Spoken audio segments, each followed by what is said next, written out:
If you have an interest in horses and love learning more about horses, the horse industry, teaching, or even managing your own horse business, then you're in the right place. We would love you to join us on our mission, which is to improve the lives of horses around the world through the education of riders, handlers, and trainers. So get comfortable, listen in, and enjoy. This is another of our popular Listener's Choice interviews, which we're playing over the weekend. We've chosen the most popular interviews for you to select the Listener's Choice winner. If you're not sure how the Listener's Choice competition works, have a look at horsechats.com/choice for the rules and the leaderboard. Today we're going to introduce Rebel Morrow. So Rebel's an eventing specialist, coach, rider and trainer. She also rode at the 2004 Athens Olympics and is currently riding and competing. How are you today, Rebel? Good, thank you. Very well. Good. Now, we normally start the interview off with an inspirational quote or a quote that you often use when you're teaching. Have you got one for us today? Stay on, keep your legs on. If in doubt, hang on with whatever you've got. No. Yep. Inspirational quote, I guess the main thing is to be able to believe in yourself. That's a massive theme for whatever discipline you want to do, believe in your own ability, and that would be the main thing, I think, because, as a coach, you get so many people come to you with so much self-doubt and doubt in their horse or their riding or their ability, and it's just finding that belief in them and the horse that they're riding and the belief in you as a coach to make it all come together. So I think that would be the main thing. So it's sort of like, as a coach then, it's not just the technical skills that people are after. They need you to be the motivator. They need you to be the confidence builder. They do. Totally. There's plenty of people that can instruct other people, but then the next step is becoming this coach, the person that they need you for their confidence, for their guidance, that's that next step, and obviously we teach a lot of people. I go to clinics and around, Australia teaching. You can't be a coach to all those people. You can instruct them on the day because you might only see them once or twice a year, but it's more your weekly people that you become a mentor to. I'm saying this because I'm aware that I'm a mentor to a lot of my clients because, I have mentors. I have the guys that I coach. I look for the guy that coached me. I look for them for my guidance in my next step with this horse or where I'm going with my business. And I do love that about my job, that when you go to that next step with someone you're teaching, you become that coach to them, it makes you feel really good. Yeah. I think that's, people that don't have horses don't understand it's the lifestyle and the quality of life that people want. It's not to do with necessarily the work, the money, anything else. It's the whole lifestyle thing. Yeah. Definitely not to do with the money. It's definitely not to do with the money side of it. But it is. It is the whole lifestyle, I don't ever feel, parents obviously back me in what I do, but, they just see how much time, effort and money and, I guess, cost of life that I have. But what I do is it's a whole 24 hours, in a day is revolved around the horses. But that's what I want to do. All my thoughts and effort goes into it, and the people that I know, through horses, it's an amazing family. That's where the whole, have such a larger family because of the horse community. It's very unique thing to be part of. All right. Now I want you to think back of how you first started with horses, what your first memories were.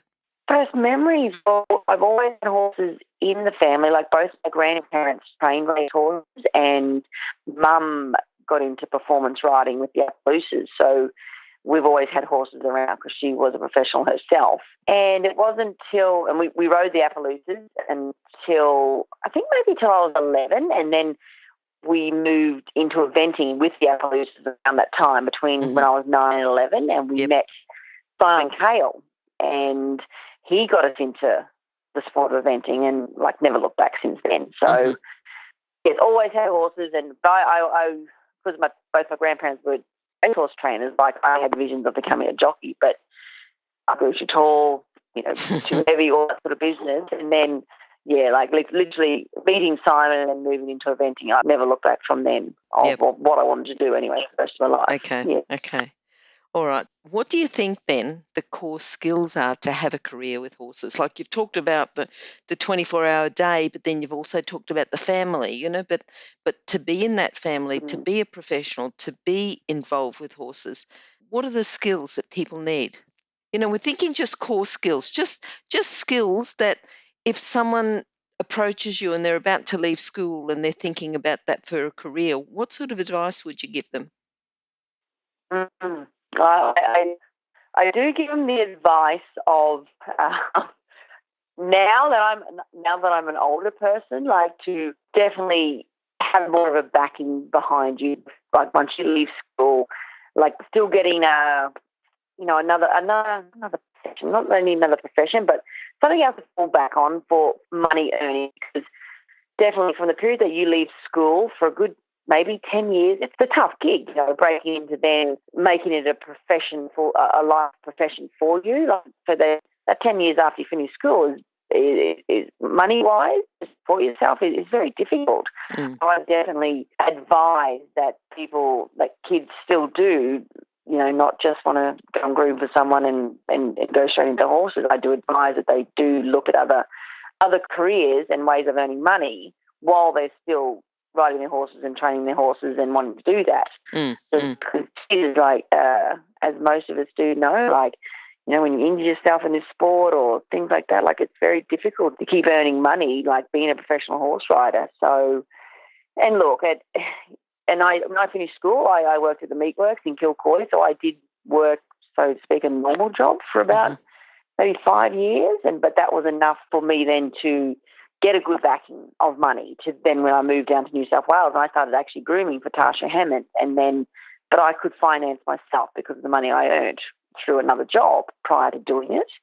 Yeah, so I guess that is my advice because it is tough and I'm not going to sugarcoat any of it. Like it is an extremely tough job to get straight into, and earn a living out of. And look, you've got to be tough, you've got to be resilient, you've got to have passion, you've got to have desire, and you've got to actually learn, which is something that I wish I did focus more on. You've got to learn how to be a business person too. It's all good to be able to be a good rider and be a good coach and love horses and be great at what you do, but you actually got to run a business too and do book work and do all that other very tedious stuff. And if you're not good at that and you're not good at promoting yourself, and so there's a lot that needs to still be done, and I do advise that now because, yes, you can't just earn money off just being a great rider. There's so much more involved in this business. So see what age does to you? Age just makes you become so much more aware. So going back to the riders, when they first leave school, you're saying to basically do both. Don't put your riding on hold. You still keep learning. You still keep riding, competing, do all of that, gain your skills, but maybe have a job just to support your riding. Absolutely. Absolutely. Yeah. I do advise that. Yep. Now, what's made it? What do you think you had to get to the level where you're riding at an international level, you're representing your country at the Olympics? What do you think you had above all the other people that aspire to ride at the Olympics?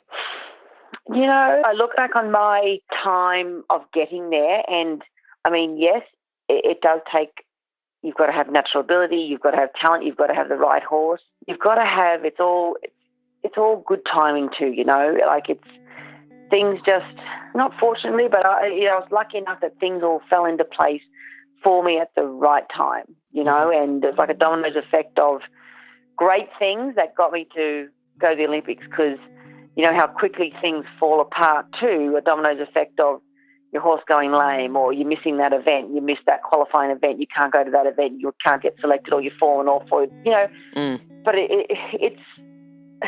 it's just definitely this passion that you have to want to succeed, and there's definitely plenty of times through all of that there was little hiccups along the way that could easily make you put things on the back burner or look for excuses or it's all too hard or it's all too whatever. But you do just have to be extremely, extremely tough, and have to be very realistic in the understanding of how much hard work it does take and the hours that it does take to train to be, a professional in this sport, definitely. Mm-hmm. There's a lot of luck involved too, a lot of luck. Okay. But I'm talking luck as in timing of how things go. Yep. Luck's got to be on your side as well. Is it experience to, to be more experienced to get the better luck? Well, you've got to be an opportunist too. Like, you've got to be able to venture out and go out on a limb and, buy that horse or take a trip overseas with that horse or go out on leads, to do that. It's very, like I learned, and I definitely learned this after the Olympics, you can't just sit back and wait for success to keep coming. You actually have to keep hunting that down. Okay. So, yeah, I missed a lot of windows after it, looking back on it now. I've got a lot of regrets on how I ran myself after the Olympics, because, things don't come to you unless you keep searching and striving and looking for that next big break. You can't just sit on what you've done. Yep. It's a big lesson that I did learn then, like there's a time to capitalise and I didn't, I didn't enough, and now I'm left with not having that string of horses that I should have been able to keep going on, Yep. So then there's a massive break in my career because I just didn't have horses at that level. Yes. I mean, I was still working the business because I still had to earn money and all that sort of business, but, I lost that string of horses. Yeah. Okay. You've talked about Simon Cale, Tasha Hammond. Yes. Who else has influenced you? So, early on, Simon Cale he got us into the sport. Like, he was a massive, massive influence, and a very good friend of the family. Mm-hmm. And then I'm pretty sure from then is how I then hooked up with Tasha and met Tasha. And she's, like, Simon taught me when I was a kid, pretty much. And then I started then having lessons with Tasha in my adult life. And so she is the biggest impact that I've had on my riding style. Yes. Simon was a massive influence in getting us into this wonderful, wonderful sport. But then to meet up with Tasha and then be educated from her as an adult rider, as an older person, or however you want to put it in that sense.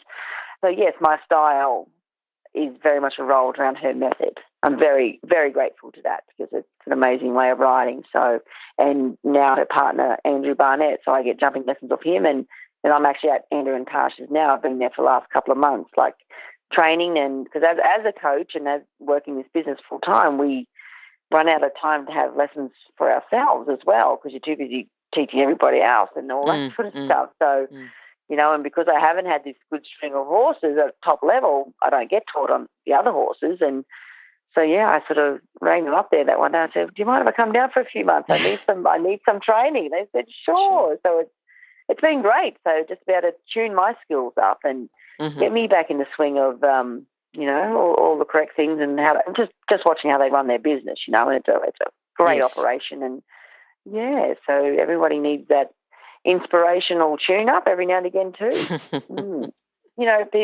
It's Stuart Tinney, Shane Rose, Chris, it's all the guys that are out there doing it. I mean, anyone inspires me that's a winner, that loves this sport, that puts their all into it, that's a great person, like there's numerous people, like even to Fiona Hughes, a different respect, she doesn't ride full-time anymore, but she's out there, she loves this sport, she's so inspirational, so and she just backs this sport so much and puts so much back into it, and that's, I find that inspirational, so numerous people. I couldn't just put it down to a few, but all right. When people look for a potential Olympic horse, they go to the top breeders, the top studs, the top places. They look for the horses with great potential. I know there's a bit of a story with when you found Groover. So do you want to talk us through that one?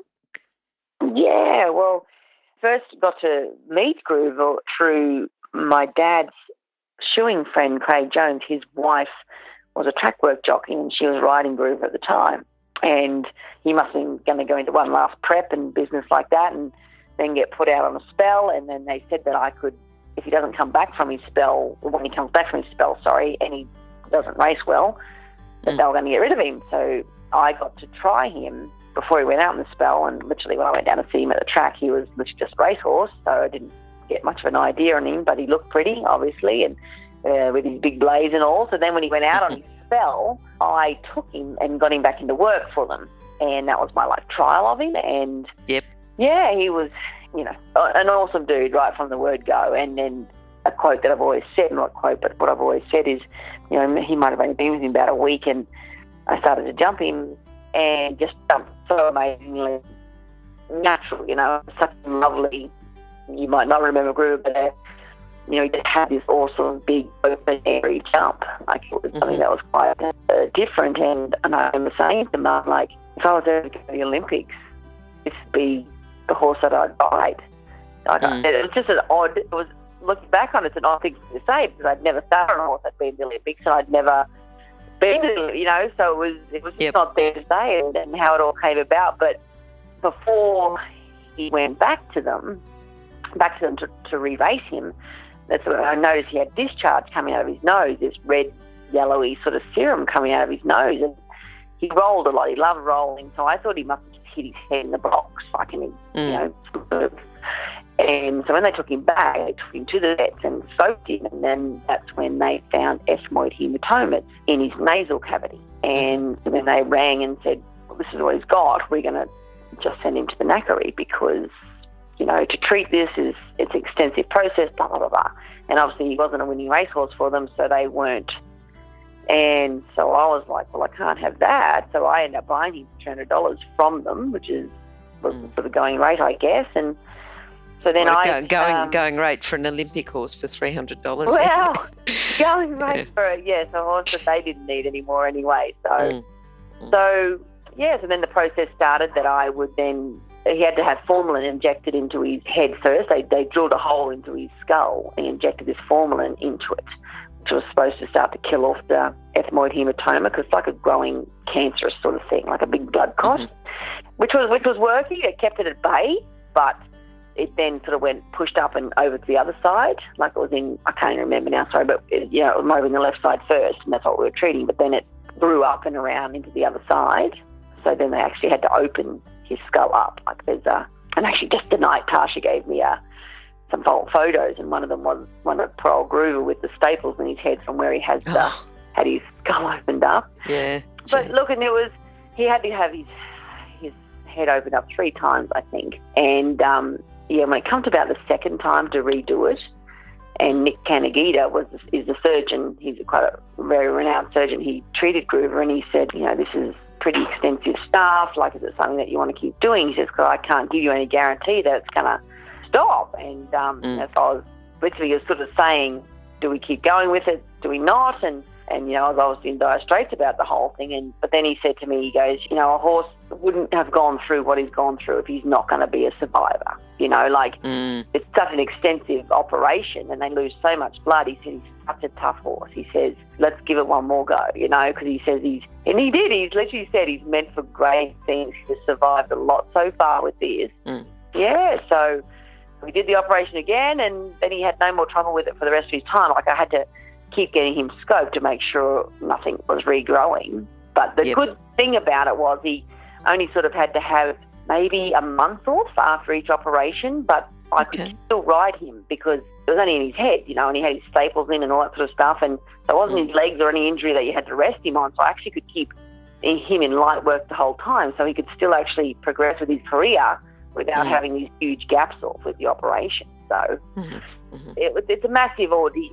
If I was ever fronted with it again, early on with a horse, you wouldn't go through with it unless it was because it's pretty full on. I mean, it would easily have cost me about $15,000 with all the operations. Easily, wow.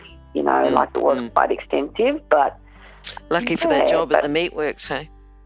Well, there you go. Lucky for that, because that was literally when I was still grooming for Tasha when I had Groover, when all that was still early days. So literally, I think I sold my car too at the time, all that sort of stuff to pay for that, and that.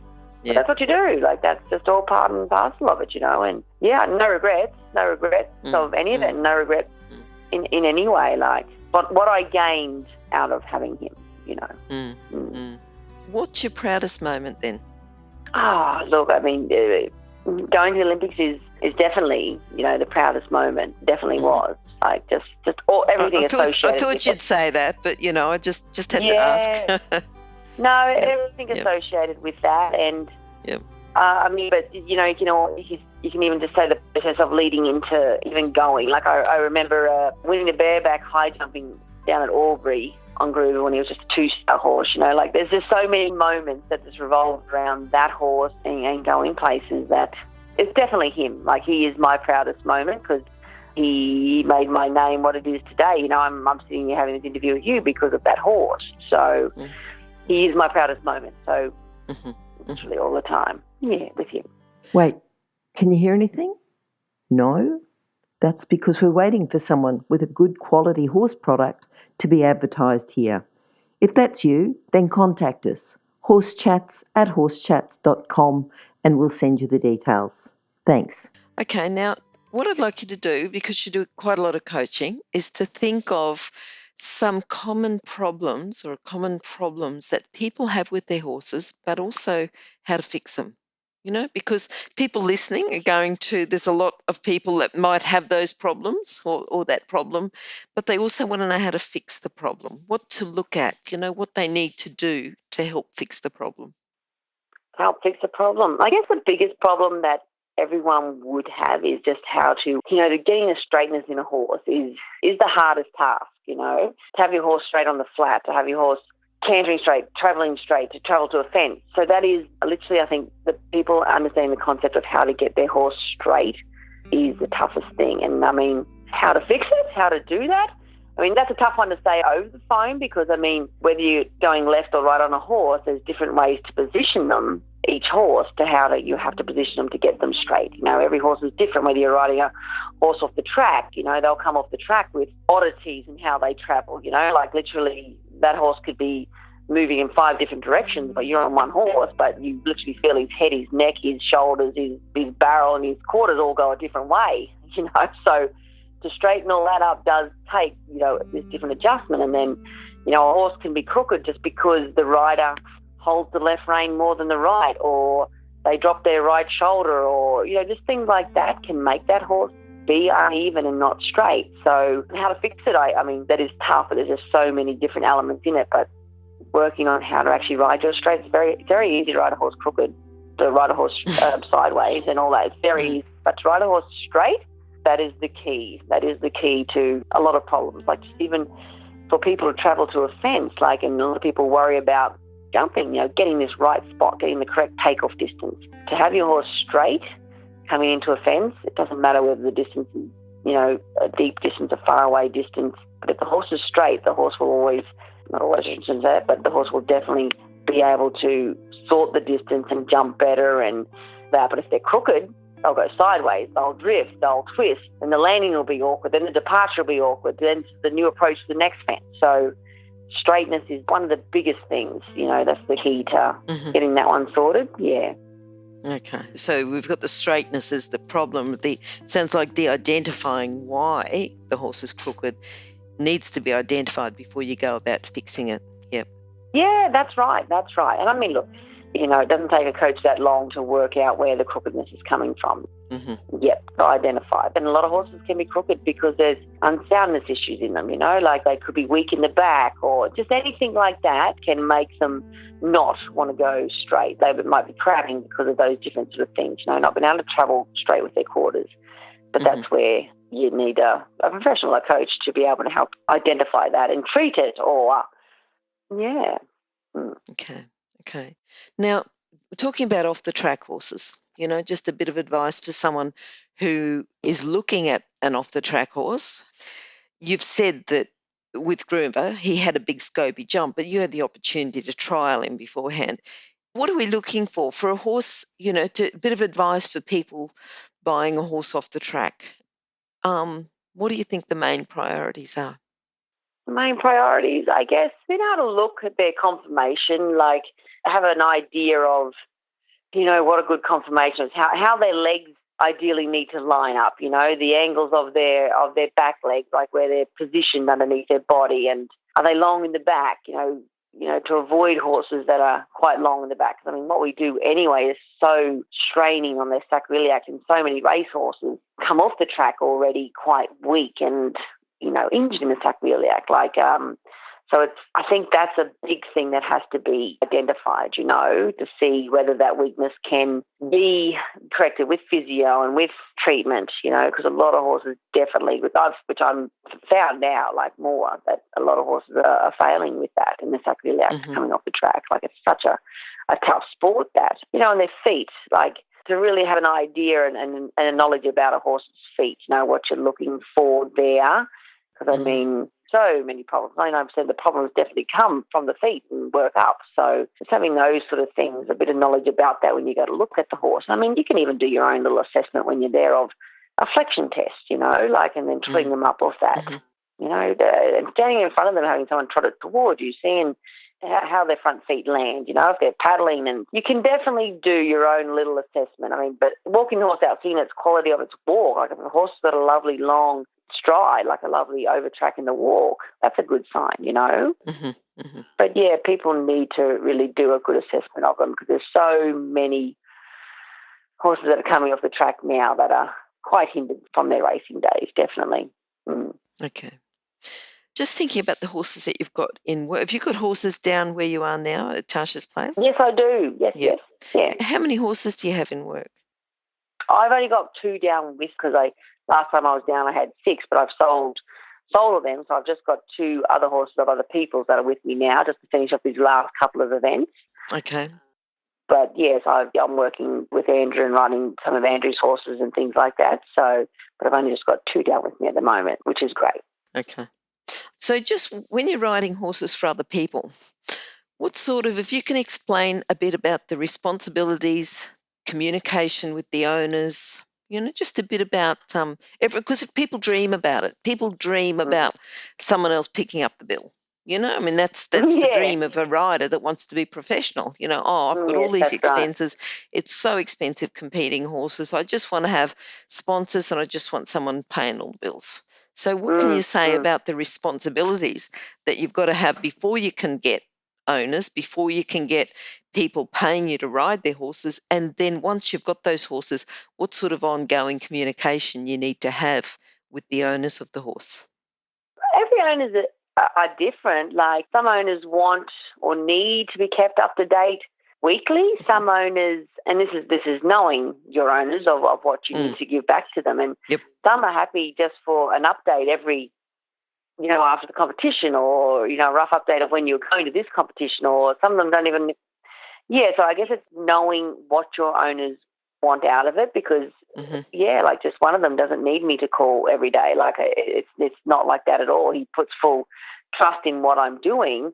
And he doesn't need me to explain it to him every day because that's why he's given me the horse, because he already has or sees what I do, so he doesn't need to be kept in the loop with it all the time. But look, the big thing is to keep an owner, to look after your owners is just be totally transparent and honest with the ability of that horse that you're riding. If you don't feel like that horse is going to be the superstar, he needs to be taken to the level that he's comfortable at and and sold on, or sold to where he's going to suit that next person or whatever. So then, because the owner is backing you and wants great things from you, then you find that next horse that is going to go that next level. Or I guess it's just having that good communication with your owner to know what they want out of it. And some owners just are happy for that horse of theirs just to go around pre-novice and not have to go any higher. They just like the whole actual social side of it, of you riding their horse.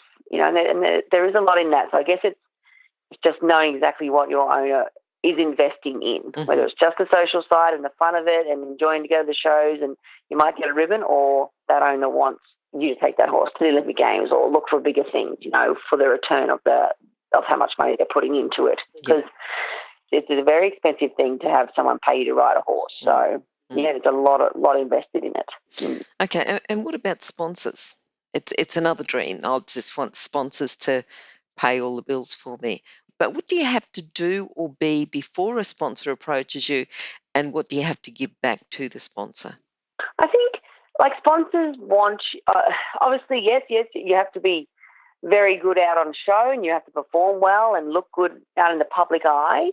But the couple of like Rose Hip Vital that have just come on board in the last few months, they contacted me just out of me being not a nice person in public, that's how I put it across, but they liked my public appearance, you know, they like how I am when I'm at competitions, you know, how people are attracted to you and want to talk to you, and the feedback they get is just of people talking great about my mannerism to other people and around other people, and you know, and then I'm also she rides really well and she competes really well, but so they've come on board out of a different aspect straight up just of my personality, you know, and they want someone also to be able to promote their product not only by my, you know, my accolades of what I've done, but also that I'm an approachable person, that someone can easily walk up to me and say, how are you going, Joe Blow off the street, and I can talk to them, you know, in any fashion in that way. Yep. So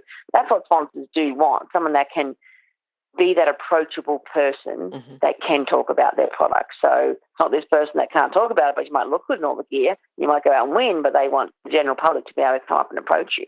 Yep. That's what they do want, to have you to be able to easily communicate at any level to anybody that you're speaking to. So I think that's a big one. And yeah, look, I mean, these days with Facebook and Instagram and all that sort of stuff, it does make it a lot easier for us to, because again, like paperwork and all that sort of business is a tough thing, because that has to be done late at night once you finish your day's work and you're very tired. So it's hard to then report into sponsors. But with, you know, the media today, with how easy it is to be able to put stuff on Facebook and Instagram, like to always promote sponsors, it's great. It's great for us now. Like, stick up a photo and you can tag all your sponsors, and everyone, you know, the public has to see that so quickly. So it does make it a hell of a lot easier for us now to be able to promote them out there like that, not just on our trucks or not just with what I'm wearing, you know, when I'm out teaching and competing. Yep. So, yeah. If you're an equestrian coach or a horse riding instructor, or even if you aspire to be one, have a look at the free video series for horse riding instructors on the Horse Chats website. Go there now, have a look, horsechats.com. No, I think that's good. That certainly shows then that you're representing the company. Absolutely. Yeah, that's right. All right. Now, what are you looking forward to? I mean, you know, you've been down with Tasha and Andrew for a bit, and now you're on your way home. I will after the Wallaby Hill 3-day event in December. Okay. I'm going to head back to Queensland, but then I'm heading over to New Zealand actually for a little bit of a break. And a good friend of mine, Simone Khan, she used to live over here in Australia, but she's based over in New Zealand now. Okay. So I'm going to head over there and spend a few weeks with her over Christmas.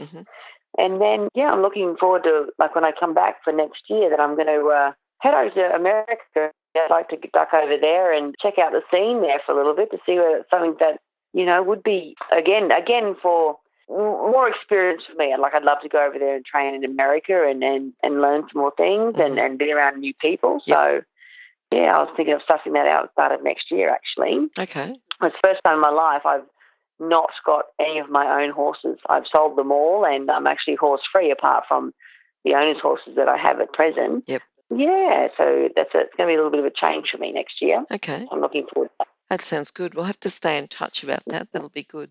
Yeah. Yeah.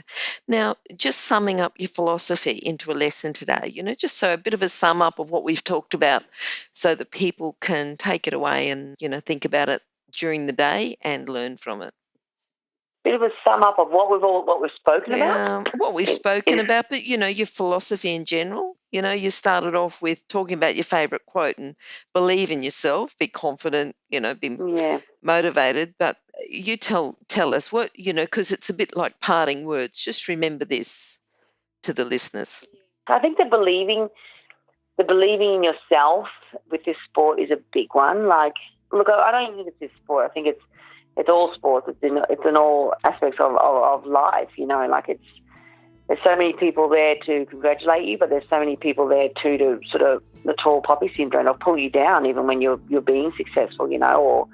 So I think that's where you do need that mentor, that coach, that person that you have to always have your back and let you know that you're doing a good job, or, you know, keep going with this. I see, you know, down the track that this is going to happen for you, and this is going to be, you do need that person. Like not the other day, but, you know, a couple of months ago, I did some work on a horse of another client, you know, and it was a bit of a a tough job in that sense, and I had that horse down with me with Tasha and Andrew, and Tasha rang me when I sent the horse back, and it was the end of its time with my training, and she said, I'm just letting you know you did a really good job on that horse. That's good, isn't it? And it was nice to hear that, because I let my students know, or that you're doing a really good job on that horse, and people, and I'm not saying it to make them feel good generally, just to make them feel good. I'm letting them know they've done a really good job on it. You've done a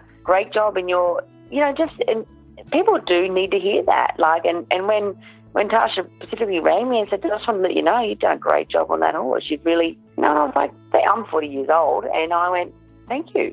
I feel just, because she's my mentor. She's coached me for like a good 20 years now. And so I think it's finding that person, because, I trust Tasha and Andrew, if I ask for direction of them, I don't then I don't question that, or I don't have to go and ask someone else, because I believe in what they say, because they're my mentors. And I think we all need to find that person, and everyone needs reassurance. Everyone needs someone to give a pat on the back. We all do. So I guess that's my philosophy in that sense of believing in yourself, because, and this one girl I was teaching, like a great person, got on so well. I really enjoyed her, but at one point through, I taught her so many times, and I just wasn't getting across to her. And I sort of said to her this one day, I said, you know what, I think the problem is you just don't trust me. And it's not that she didn't like me, and never that. It was all really cool, but I just said, you just can't let go, and you just can't trust me. And I say, come onto that fence and put your left hand forward. I'm just making this up now. You can't do that. There's always something that's always pulling you back, and you can't just do it because I've said, because you trust me. And I said, I'm not taking it personally. I know it's not because you don't like me or believe in what I'm saying, but you just can't go that bit to trust me. And there's a lot involved in what we do of trusting that person that's giving you that guidance. So I said, look, I'm not benefiting you, because you need to find someone that you can trust, because I'm not being able to help you, because you can't just let go in that sense. So I think finding that right person, is very important in anyone's progression, to whatever level, to whatever they want to do with horses. I think that's a good takeaway for people to think about. Yeah. Now, Rebel, how can people contact you? I guess, over Facebook's easy, on my athletes page. Yep. My email address, my phone number's out there pretty much, it's pretty easy to track down, so I'm pretty easy to contact. Okay. Not that many rebels around. Not that many rebels. Those contact details will be on horsechats.com/Rebel Morrow as well. Yep. All right, been great talking to you today. Hopefully we'll talk to you again sometime, and, certainly in, when you're in New Zealand and the US, with the wonders of the internet, we can still catch up. Absolutely. I'm pretty sure I'll leave a paper trail of what my experience is in New Zealand, because anything that's rolled around Simon Carm's always entertaining. So it'll be good fun. There must be some big horse show jumping show on over there before Christmas. So I'm looking forward to that. She's got me a couple of horses to ride, so I'm sure that'll be entertaining. Good. You're such a horse person, having a break and going to a horse show. Well, that's it. But she said it can be a working holiday for you. I said, sure. All right. Yeah. Thanks very much. Good to talk to you. No problem. Bye. Thank you. Bye. Now, if you're still there, you probably know that I'm absolutely passionate about education within the horse industry. That's why I host this podcast. My other venture is Online Horse College.